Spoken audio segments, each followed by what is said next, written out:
नमस्कार। ओम digital study YouTube channel पर आप सभी का हार्दिक स्वागत अभिनंदन। मैं ओम प्रकाश बिश्नोई। राजस्थान सामान्य ज्ञान के इस प्रीवियस ईयर टेस्ट सेशन में आज हम स्टेनोग्राफर पेपर 2011 की परीक्षा में राजस्थान इतिहास और संस्कृति से जुड़े महत्वपूर्ण प्रश्नों का क्विकली रिवीजन करेंगे, जो कि आपकी आगामी प्रतियोगी परीक्षाओं के लिए अत्यंत महत्वपूर्ण रहेगा। और इसमें 50 प्रश्न पूछे गए थे, जिसमें 25 प्रश्नों का कल के सेशन में डिस्कस किया और 25 प्रश्नों का हम आज के सेशन में डिस्कस करेंगे। तो आप अंत तक जुड़े रहे और 25 में से आपकी क्या स्कोरिंग रहती है वो भी कमेंट बॉक्स में आप जरूर बताएं। राजस्थान की सभी परीक्षाएं जैसे कि जेईएन है, इसके अलावा agriculture supervisor, assistant professor, school lecturer, REET, ग्राम सेवक, पटवार, पुलिस सब इंस्पेक्टर, आरएएस, इन सभी के लिए ये सेशन अत्यंत महत्वपूर्ण है। तो आप किसी भी प्रतियोगी परीक्षा की तैयारी कर रहे हैं राजस्थान की, तो इस सेशन को जरूर डेली बेसिस पर फॉलो करें। और जो मित्र आज इस चैनल पर पहली बार जुड़े हैं, तो वो इस चैनल को सब्सक्राइब करके पास का जो बेल का आइकन है उस पर क्लिक करके ऑल नोटिफिकेशन ऑन कर दीजिए, ताकि आपको जैसे भी नया वीडियो अपलोड होगा तो उसका नोटिफिकेशन मिल पाएगा। इसके अलावा आप हमारे टेलीग्राम चैनल को भी अवश्य ज्वाइन करें। तो प्रश्नों की शुरुआत करते हैं। पहला प्रश्न है, राजस्थान में किस स्थान से सैंधव कालीन अवशेष प्राप्त हुए हैं? इंडस वैली के जो एविडेंस है वो कहाँ से मिले हैं? बालाथल, गणेश्वर, गिलुंड, कालीबंगा। तो सैंधव सभ्यता के अवशेष कालीबंगा से मिला है। सैंधव को हड़प्पा सभ्यता के नाम से भी जाना जाता है, तो हड़प्पा आए तो भी आपको कंफ्यूज नहीं होना है। नेक्स्ट सवाल, किस जिले में आहड़ संस्कृति के अवशेष मिले हैं? चित्तौड़, बांसवाड़ा, उदयपुर, राजसमंद। तो आहड़ के अवशेष उदयपुर से मिले हैं। इसे आगाटपुर, ताम्रवती नगरी, धूलकोट के नाम से जाना जाता है।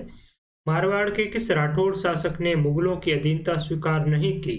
राव गंगा, मालदेव, जसवंत सिंह, राव चंद्रसेन करेक्ट आंसर हो जाएगा, जिसे मारवाड़ का प्रताप कहा जाता है।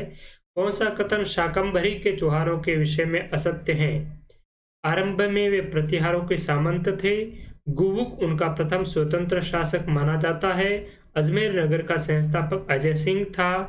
पृथ्वीराज तृतीय इस वंश के महानतम शासकों में से एक था। वैसे आरपीएससी ने इसका करेक्ट आंसर, राइट आंसर जो माना है वो आपका 2 नंबर विकल्प माना है कि गुबुक उनका प्रथम स्वतंत्र शासक था। ये इसने गलत माना है, लेकिन ये राइट है। मैंने आपको बाद में बताया भी था इसके बारे में दूसरे वीडियो में अलग से। तो इसमें अजय सिंह है, अजमेर का संस्थापक इन्होंने अजय सिंह बताया है, लेकिन ऐतिहासिक ग्रंथों में इसका जो नाम है वो अजय राज मिलता है, ना कि अजय सिंह। इसीलिए हमारा जो राइट आंसर है वो 3 नंबर हम राइट मानेंगे, लेकिन आरपीएससी ने 2 नंबर माना है।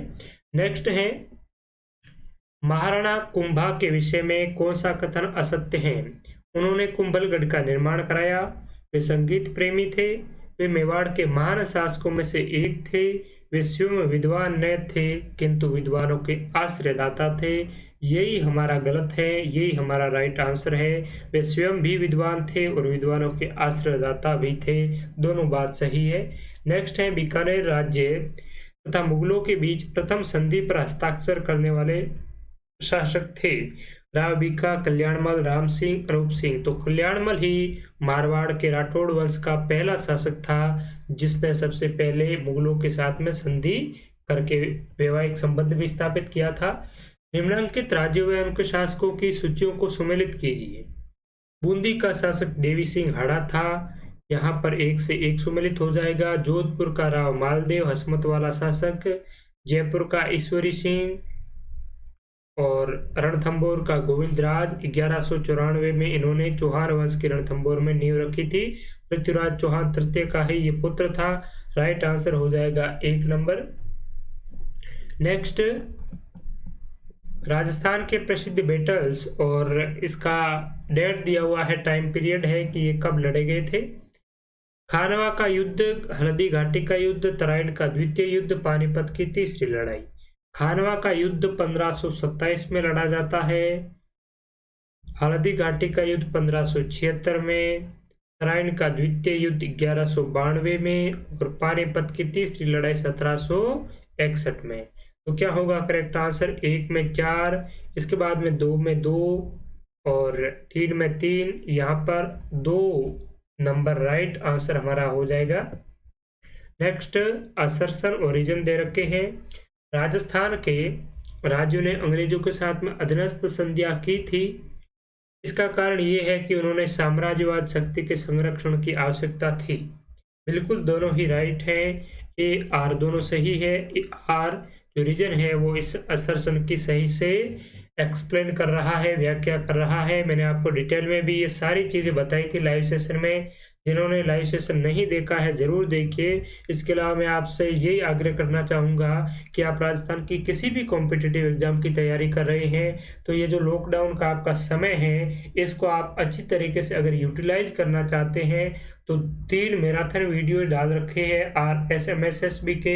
आप राजस्थान की किसी भी कॉम्पिटिटिव एग्जाम की तैयारी कर रहे हैं तो उन वीडियोस को देखना कभी ना भूलें। आपकी राजस्थान की तैयारी है वो बहुत ही अच्छी तरीके से हो जाएगी।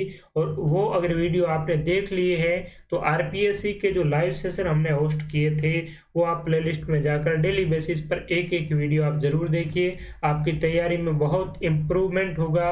और राजस्थान जीके राजस्थान की किसी भी कॉम्पिटिटिव एग्जाम के लिए एक बैकबोन है, रीढ़ की हड्डी है। अगर आपका राजस्थान का जीके क्लियर है तो मानो कि आपकी तैयारी की, आपकी सफलता के 50% चांस है वो यहीं से आपके क्लियर हो जाते हैं। नेक्स्ट है, कृषकों को उनके अधिकारों के प्रति जागरूक करने के लिए विजय सिंह पथिक ने किस संस्था की स्थापना की थी? सभ्य समाज, राजस्थान सेवा संघ, मारवाड़ हितकारिणी सभा और सेवा समिति।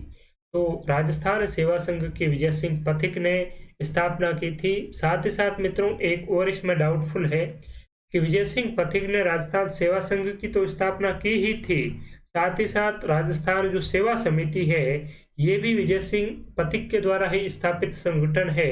तो इसमें 2 और 4 दोनों ही हमारा राइट आंसर होगा। नेक्स्ट है, कन्यावध के विरुद्ध कानून बनाने वाला पहला राज्य राजस्थान का कौन सा था? बीकानेर, जयपुर, जोधपुर और कोटा। तो कन्यावध पर कानून बनाया था कोटा के राम सिंह ने सबसे पहले। कब बनाया था आप कमेंट करके बताइए। मैंने आपको डिटेल में पहले बताया भी था इसके बारे में। प्रजामंडलों का मुख्य उद्देश्य था, क्या था इसका उद्देश्य? शासकों की सत्ता को समाप्त करना, ब्रिटिश राज का अंत करना, नागरिकों के अधिकारों के लिए संघर्ष करना और सामाजिक कुरीतियां मिटाना। To fight for people's right, इसका करेक्ट आंसर हो जाएगा 3 नंबर। नागरिकों के जो राइट्स हैं, अधिकार हैं, उनके लिए है संघर्ष करना प्रजामंडलों का मुख्य ध्येय था। और सबसे पहले इनकी शुरुआत होती है 1931 को बूंदी और जयपुर से। अजमेर मेरवाड़ा के विलय के साथ राजस्थान राज्य के एकीकरण की प्रक्रिया किस वर्ष पूर्ण हुई? 1956। तो 1 नंबर ही राइट आंसर हो जाएगा। 1 नवंबर 1956 को आबू देलवाड़ा अजमेर मेरवाड़ा विलय के साथ राजस्थान के एकीकरण की प्रक्रिया है वो पूरी तरह से क्लियर हो गई थी। रंगमंच या लोक नाट्य व उनके क्षेत्रों को सुमेलित करना है। रम्मत, तमाशा, भवई, गौरी। रम्मत कहाँ की है? तो रम्मत आपके होली के अवसर पर बीकानेर जैसलमेर में होता है, लोकनाट्य है। तमाशा केवल मात्र जयपुर का प्रसिद्ध है। और भवई ये आपका गुजरात राज्य से जो अटैच्ड है एरिया वहाँ का प्रसिद्ध है। और गौरी आपका होली के अवसर पर भीलों द्वारा मेवाड़ में आयोजित किया जाने वाला लोकनाट्य है। तो 1 में 4, इसके बाद में 2 में 2, राइट आंसर 2 हो जाएगा। Next, the Bishnois are the worshippers of. Bishnoi किसकी पूजा करते हैं? पीपा जी की, धन्ना जी की, तेजा जी की, जाम्बो जी की। तो बिश्नोई जाम्बो जी के अनुयायी है। राइट आंसर 4 हो जाएगा। बाकी आपको मैंने बताया भी था, धन्ना जी, तेजा जी जाट संप्रदाय से और पीपा जी आपके दर्जी संप्रदाय से संबंध रखते हैं। ख्वाजा मोइनुद्दीन चिश्ती का उर्स कहाँ आयोजित होता है? टोंक, अजमेर, नागौर, आगरा। तो इनका जो उर्स है ये अजमेर में 6 दिनों तक आयोजित होता है, रजब महीने की पहले तारीख से 6ठी तारीख तक। नेक्स्ट है, आभूषण व उसे पहने जाने वाले अंग को सम्मिलित कीजिए। बोरला, लटकन, जंजीर, तोड़िया। तो बोरला आपका सिर का आभूषण है। 1 में 2, तो यहाँ पर देखा जाए तो यहाँ पर 4 सीधा सा हमारा करेक्ट आंसर हो जाएगा। इसके अलावा लटकन है, ये आपका नाक का है, जंजीर है, ये आपका कमर का, और तोड़ियां पैरों में पहनी जाती है। नेक्स्ट कारण और कथन वाला सवाल आ गया है फिर से। राजस्थानी चित्रशैलियों की विषय वस्तु मुख्यतः धार्मिक है, क्योंकि राजस्थान का समाज धार्मिकता की भावना से ओतप्रोत है। दोनों ही इसमें सही है, 1 और आर। नेक्स्ट 68 नंबर क्वेश्चन, वंश भास्कर का रचयिता कौन है? बंकीदास, सूर्यमल मिश्रण, गौरीशंकर ओझा, रामकरण आसोपा। तो सूर्यमल मिश्रण ने आपके वंश भास्कर की रचना की और इसको पूर्ण किया था मुरारी दान ने। ध्यान में रखिए, ये बूंदी के राज्य के कवि थे सूर्यमल मिश्रण। आबू के प्रसिद्ध मंदिर विमल वसई और लुणावसई हैं, वैष्णव, शैव, बौद्ध और जैन मंदिर। तो विमल वसई और लुणावसई ये आपके जैन धर्म से संबंधित महत्वपूर्ण मंदिर है। 4 नंबर करेक्ट आंसर हो जाएगा। जंतर मंत्र के जयपुर के जंतर मंत्र को यूनेस्को द्वारा विश्व धरोहर स्थल कब घोषित किया गया? 2008, 9, 10, 11। 2010 में यूनेस्को ने इसे विश्व धरोहर सूची में घोषित किया और 2019 में जयपुर के परकोटा शहर को भी इस सूची में शामिल किया गया है। अल्बर्ट हॉल किसका नाम है?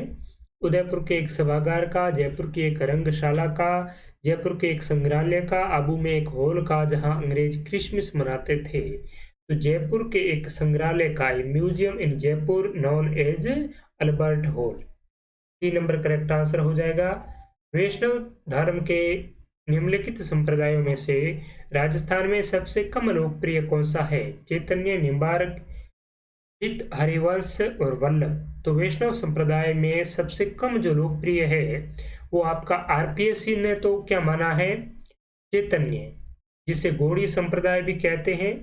लेकिन आपकी कुछ बुकों में अगर देखा जाए तो राधा वल्लभ या हित हरिवंश है, ये आपके राजस्थान में सबसे कम लोकप्रिय संप्रदाय में माना जाता है। ये सभी वैष्णव संप्रदाय के ही पार्ट है, यानी कि वैष्णव संप्रदाय के टोटल 4 भाग हैं। ठीक है, तो ये आप ध्यान में रखिए। नेक्स्ट है, गोगा जी का मेला ऑर्गेनाइज कब होता है? कहाँ होता है? तो ये आपका गंगानगर नहीं, हनुमानगढ़ है।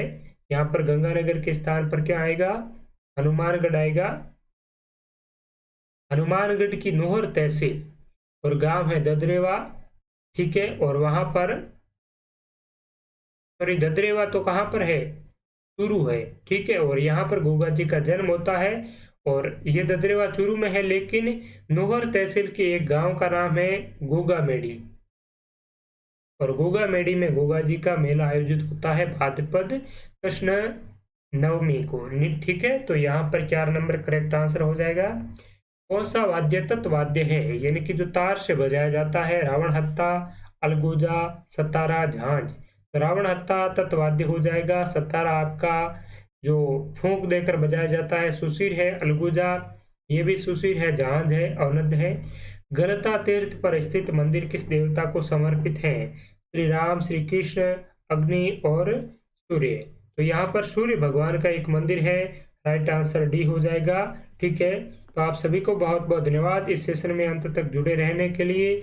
आपके कितने क्या स्कोरिंग है कमेंट करके जरूर बताएं। आप सभी को बहुत बहुत धन्यवाद। कल फिर मिलेंगे, तब तक के लिए सभी को शुक्रिया। और आप हमारे टेलीग्राम चैनल, इंस्टाग्राम और फेसबुक पर भी फॉलो कर सकते हैं, जहां पर आपको और महत्वपूर्ण एग्जाम ओरिएंटेड कंटेंट समय समय पर मिलता रहेगा।